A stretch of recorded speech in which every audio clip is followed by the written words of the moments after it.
Hello everyone. तो जैसा कि आप जानते हैं, आज का टॉपिक है अपना इथेनॉल ब्लेंडिंग। तो इथेनॉल ब्लेंडिंग होता क्या है, आज हम समझेंगे। तो ये कुछ बोतल्स आप देख रहे हैं, ये बोतल्स क्या है? ये बोतल्स है वाइन की बोतल्स। बाजार में ये बिकता है, बहुत ज़्यादा बिकता है। और इसके अंदर एक कंपोनेंट होता है जिसको हम बोलते हैं अल्कोहल। अल्कोहल का जो केमिकल फॉर्मूला है वो है C2H5OH। उसको केमिस्ट्री की भाषा में बोला जाता है इथेनॉल। इथेनॉल एक ऐसी चीज़ है जो हमें, हमारे देश को और पूरे दुनिया को एक बहुत बड़ा फ़ायदा करने वाली है। और वो फ़ायदा क्या है, हम आज देखेंगे। तो जैसे-जैसे हमारा देश आगे बढ़ रहा है, हमें एनर्जी की ज़रूरत है। एनर्जी की ज़रूरत क्यों है? क्योंकि हम आगे बढ़ रहे हैं, हमारे देश में नए-नए शहर आ रहे हैं, अर्बनाइज़ेशन हो रहा है। अर्बनाइज़ेशन के साथ-साथ पॉपुलेशन बढ़ रही है, सबकी एनर्जी डिमांड बढ़ते जा रही है। और इस एनर्जी डिमांड को मीट करने के लिए ज़्यादा से ज़्यादा बिजली बनाई जा रही है। लेकिन आज भी जो बिजली बनाई जा रही है, वो 98% 98% बिजली फॉसिल फ्यूल से बनाई जा रही है। अब ये फॉसिल फ्यूल क्या होता है? फॉसिल फ्यूल वो फ्यूल्स होते हैं जो किसी डेड रिमेन्स से बनता है। ये रिमेन्स क्या होते हैं? जो दफन हो गए बहुत हज़ारों साल पहले ज़मीन के अंदर। आज वो फॉसिल फ्यूल्स हैं। इसके कुछ एग्ज़ाम्पल्स हैं जैसे कि कोल हो गया, पेट्रोल हो गया, डीज़ल हो गया, ये सारे के सारे फॉसिल फ्यूल्स हैं। और आज भी बिजली बनाने के लिए सबसे ज़्यादा इस्तेमाल इन्हीं सब चीज़ों का किया जा रहा है। इसके अलावा एक पॉलिसी लाई गई ईपीबी, जिसको बोलते हैं इथेनॉल ब्लेंडेड, सॉरी यहाँ पे ये ईबीपी होगा, इथेनॉल ब्लेंडेड पेट्रोलियम, ठीक है? इथेनॉल ब्लेंडेड पेट्रोलियम प्रोग्राम, ये एक ऐसा प्रोग्राम लाया गया है जिसमें जो हमारा पेट्रोलियम होगा, जो भी हम पेट्रोलियम प्रोडक्ट यूज़ करेंगे, उसमें 20% इथेनॉल मिलाया जाएगा। ये एक नया प्रोग्राम गवर्नमेंट ऑफ इंडिया ने लॉन्च किया है और एक्सपेक्ट किया जा रहा है कि बाय 2025 ये चीज़ अचीव हो जाएगी। अब गाड़ी चलाने के लिए सबको पता है कि पेट्रोल या डीज़ल चाहिए ही चाहिए। लेकिन क्या आपको पता है कि आजकल जो हम पेट्रोल यूज़ कर रहे हैं, आपने शायद देखा होगा पेट्रोल पंप पे लिखा होता है E10, जिससे वो पेट्रोल फिल नहीं करते, उसमें लिखा रहता है E10, E10 पेट्रोल। तो E10 पेट्रोल क्या होता है, E20 पेट्रोल क्या होता है, वो हम समझेंगे। उससे पहले हम ये समझते हैं कि आज जो हम पेट्रोल यूज़ कर रहे हैं अपनी गाड़ियों में, उसमें लगभग-लगभग 10% इथेनॉल डाला जा रहा है। और जहाँ तक बात रही कि इथेनॉल ब्लेंडिंग क्या होता है, तो इथेनॉल ब्लेंडिंग होती है कि जो हम पेट्रोल यूज़ कर रहे हैं, पेट्रोल में हम इथेनॉल मिलाएँ, तो इस चीज़ को हम बोलते हैं इथेनॉल ब्लेंडिंग। अब इथेनॉल ब्लेंडिंग भी बहुत सारे तरीके की होती है, जो मेन होती है वो ये 2 है, E10 पेट्रोलियम और E20 पेट्रोलियम। E10 पेट्रोलियम का मतलब ये होता है कि पेट्रोलियम प्रोडक्ट में 90% पेट्रोल है और 10% इथेनॉल है। और सिमिलरली E20 पेट्रोलियम में क्या होता है कि 80% पेट्रोल है और 20% इथेनॉल है। इथेनॉल ऐसा होता है, ट्रांसपेरेंट होता है। तो इस पेट्रोल और इथेनॉल के इस्तेमाल से क्या फ़ायदे हैं? इसके फ़ायदे बहुत हैं। सबसे पहला क्या है कि हम जिस सोसाइटी में रह रहे हैं, अगर इस देश को आगे बढ़ना है तो हमें एक ऐसी इकोनॉमी चाहिए जिसमें एनर्जी कम इस्तेमाल हो और जो कार्बन का एमिशन है एयर में या जिस तरीके से, वो कार्बन एमिशन हमारा कम हो। हमें एक लो कार्बन इकोनॉमी चाहिए और उसके लिए चाहिए ये वाला प्रोडक्ट। ये प्रोडक्ट क्या है? Petrol plus ethanol. अब पेट्रोल के साथ इथेनॉल मिलाने के फ़ायदे क्या हैं? ज़रा इस पर गौर करते हैं। इथेनॉल क्या होता है? इथेनॉल पूरी तरीके से कंप्लीटली बर्न हो जाता है। ये कुछ भी रेसिड्यू नहीं छोड़ता। कि ये हाइड्रोकार्बन का बना होता है पेट्रोल। ये क्या होता है, जब हम इसको बर्न करते हैं तो रेसिड्यू भी छोड़ देता है थोड़ा-सा और एयर पॉल्यूटेंट्स जैसे कि कार्बन डाइऑक्साइड, कार्बन मोनोऑक्साइड, इसके साथ-साथ कुछ हाइड्रोकार्बन्स भी ये रिलीज़ करता है। पेट्रोल, पर जब हम इसमें इथेनॉल मिला देते हैं तो इथेनॉल कंप्लीटली बर्न होता है जिसकी वजह से जो टोटल कार्बन एमिशन है कम हो जाता है। कार्बन मोनोऑक्साइड नहीं कम बनती है, कार्बन डाइऑक्साइड का कम प्रोडक्शन होता है और इसी साथ साथ हाइड्रोकार्बन रेसिड्यूज जो होते हैं वो भी कम प्रोड्यूस होते हैं। तो इससे हमारे एनवायरनमेंट पे बहुत ज़्यादा इम्पैक्ट पड़ सकता है अच्छे टर्म्स में। ये जो गैसेस हैं ये कम एमिशन इसका इनका कम एमिशन हो रहा है। इसके साथ साथ देश की इकोनॉमी पर भी ये एक बहुत अच्छा इम्पैक्ट डालेगा। क्यों? क्योंकि अगर हम 20% इथेनॉल वाली फ्यूल का इस्तेमाल करें, तो उससे क्या होगा कि हमें जो ऑयल इम्पोर्ट है, जैसे इंडिया में तो ऑयल होता है, बहुत सारे स्टेट्स में, पर एक बहुत बड़ा शेयर इंडिया बाहर से खरीदता है ऑयल का। ऑयल कैसे खरीदता है? ऑयल ये खरीदता है बैरल्स के फॉर्म में, इन बैरल्स ये डिब्बे खरीदता है इंडिया। और अगर हमारे पास ऐसा फ्यूल बन जाए, ऐसा फ्यूल आ जाए, तो ऐसे फ्यूल आने से क्या हो जाएगा कि हमें थोड़ा कम ऑयल का इम्पोर्ट करवाना पड़ेगा बाहर से। क्रूड ऑयल होता है ये, क्रूड ऑयल का कम इम्पोर्ट करवाना पड़ेगा। तो इससे क्या होगा कि लगभग लगभग $4 बिलियन सेव हो जाएंगे इंडिया की।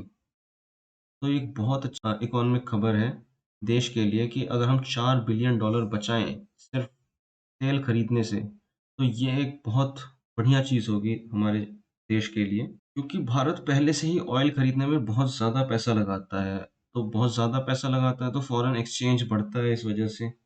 अगर हम ये चीज़ करने में सफल रहे 20%, तो उससे क्या होगा कि जो बैरल है, आज के टाइम पर इस बैरल की कीमत चल रही है अराउंड ₹7,000, ₹7,500, 7.5 के, और ये करीबन 160 लीटर्स का होता है।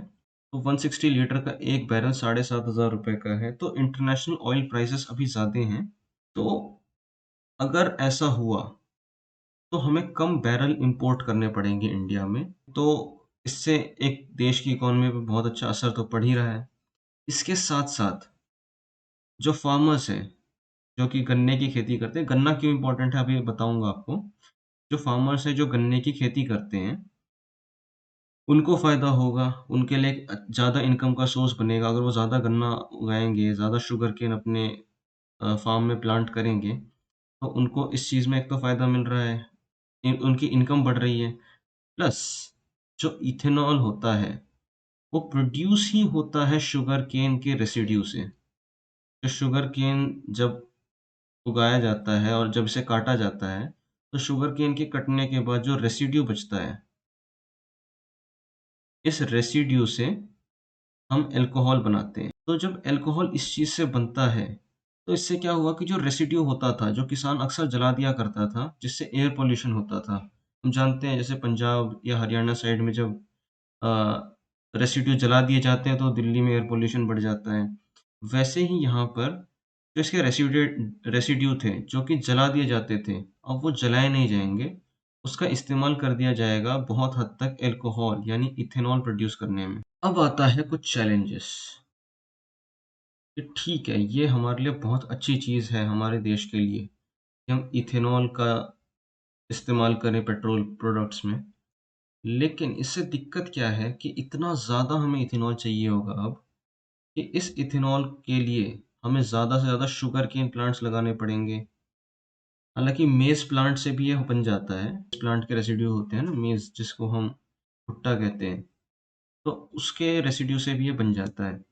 तो अगर हमें ज़्यादा इथेनॉल चाहिए, तो लगभग-लगभग आज जो नेट ज़ोन एरिया का मतलब होता है इतना एरिया जहाँ पे फूड क्रॉप्स या फिर टोटल बीज बोए गए हैं, जिससे फसल उगेगी आगे चल के, तो उस एरिया को कहते हैं नेट ज़ोन एरिया, जितना एरिया इंडिया में कवर्ड है जिस पे फूड प्रोड्यूस होंगे। तो उस एरिया में लगभग-लगभग 10% एरिया सिर्फ़ और सिर्फ़ रिज़र्व करना पड़ेगा शुगरकेन के लिए। शुगरकेन फॉर एग्ज़ाम्पल ये आप इमेज में देख सकते हैं, ये एक एरिया है जिसमें बीज बोए गए हैं। अभी क्या है कि किसान पूरे खेत में बीज बोता है। अब उसको क्या हो जाएगा कि खेत का करीबन 10% लगभग-लगभग मान लेते हैं कि इतना हिस्सा उसको शुगरकेन उगाने में चला जाएगा। अगर वो इस एरिया पे शुगरकेन उगाएगा, तो उसका जो 10% एरिया है वो शुगरकेन में चला गया। अब क्या हुआ कि जो फूड क्रॉप थे, इस पर असर दिखाई देगा। ये फूड क्रॉप जो थे अब वो कम उगाए जाएँगे, मतलब 10% अगर एरिया शुगरकेन ही ले जाएगा, तो जो खाने-पीने के क्रॉप जो पहले उग रहे थे, वो कम हो जाएँगे, कम उगाए जाएँगे। क्योंकि डिमांड तो ज़्यादा है और अभी तक हमारे पास सप्लाई भी ज़्यादा थी। लेकिन जैसे ही सप्लाई हमने कम कर दी, तो क्या हो गया कि ये ब्रेक हो जाएगा चेन, और चेन ब्रेक होने से क्या हो जाएगा कि प्राइस राइज़ हो जाएँगे खाने-पीने की चीज़ों की। तो हम ये भी नहीं चाहते कि खाने-पीने की चीज़ों के प्राइस राइज़ हो। और क्योंकि इंडिया क्या है कि इंडिया में खाना सरप्लस होता है। इंडिया के पास इतना होता है कि इंडिया बहुत सारा पार्ट जो हमारे फूड क्रॉप्स होते हैं, इसको एक्सपोर्ट कर देता है, दूसरे-दूसरे देशों को भी दे सकता है, इतना इतना अनाज होता है हमारे देश में। तो इससे जो एक्सपोर्ट हो रहा है हमारा गुड्स, उस पर भी असर पड़ेगा, प्लस इसके खाने के प्राइस बढ़ेंगे। तो ये एक इसका चैलेंज है। इसके साथ-साथ दिक्कत आती है स्टोरेज की। अभी इंडिया में जो इथेनॉल स्टोरेज है, वो सफिशिएंट नहीं है। एटलीस्ट अगर वो सफिशिएंट E10 के लिए है, तो E20 इथेनॉल के लिए वो अभी सफिशिएंट नहीं है।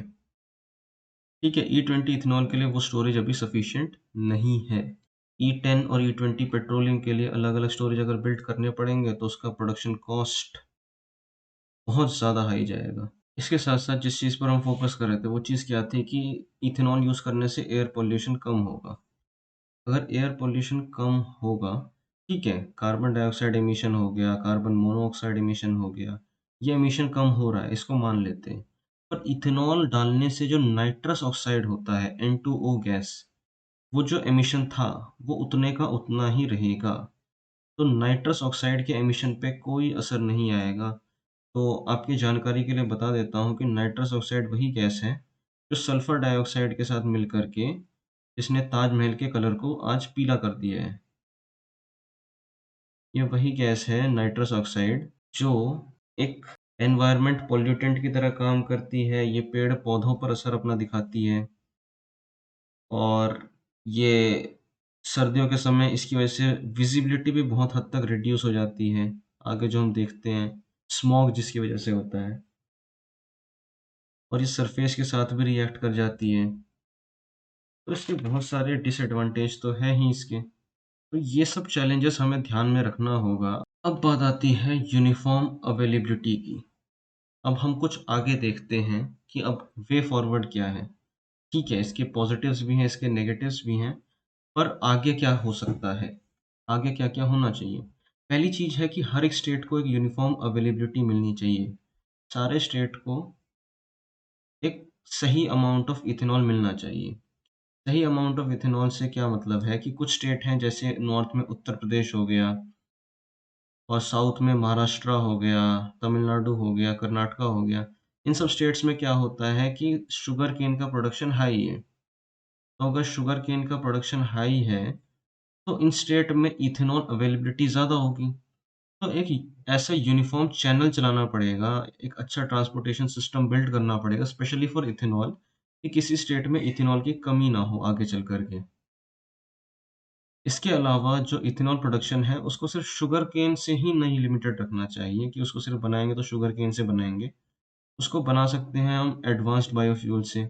अब ये एडवांस्ड बायोफ्यूल्स क्या होते हैं, इस पर हम डिस्कशन करेंगे किसी नेक्स्ट वीडियो में। तो एडवांस्ड बायोफ्यूल्स क्या होते हैं? एडवांस्ड बायोफ्यूल्स से भी हम इथेनॉल बना सकते हैं। तो अगर हमें इथेनॉल बनाना है, तो हम सेकंड जनरेशन इथेनॉल यूज़ कर सकते हैं प्रोडक्शन में। Second generation ethanol. तो 2G इथेनॉल इस्तेमाल करने से क्या होगा कि ये जो इथेनॉल प्रोडक्शन है, वो सिर्फ़ शुगर केन पर ना लिमिटेड रह कर के अब ये बायोफ्यूल से भी प्रोड्यूस होगा। तो बायोफ्यूल्स जैसे 2G इथेनॉल है, 2G इथेनॉल में कुछ-कुछ एग्ज़ाम्पल्स हैं जैसे कि इथेनॉल राइस स्ट्रॉ से भी बनाया जा सकता है, चावल से, व्हीट से भी बनाया जा सकता है, व्हीट स्ट्रॉ से। तो ये सब क्या है, ये एक एडवांस्ड टेक्नीक्स हैं, तो इसको हम एक एडवांस्ड बायोफ्यूल के टॉपिक में समझेंगे। तो 2G एथेनॉल का इस्तेमाल करके हम बना सकते हैं। इसके अलावा अगर हमें एडवांस्ड बायोफ्यूल फ्यूल इस्तेमाल करने हैं, तो हमें ज़्यादा बायो रिफाइनरीज़ चाहिए अपने देश में।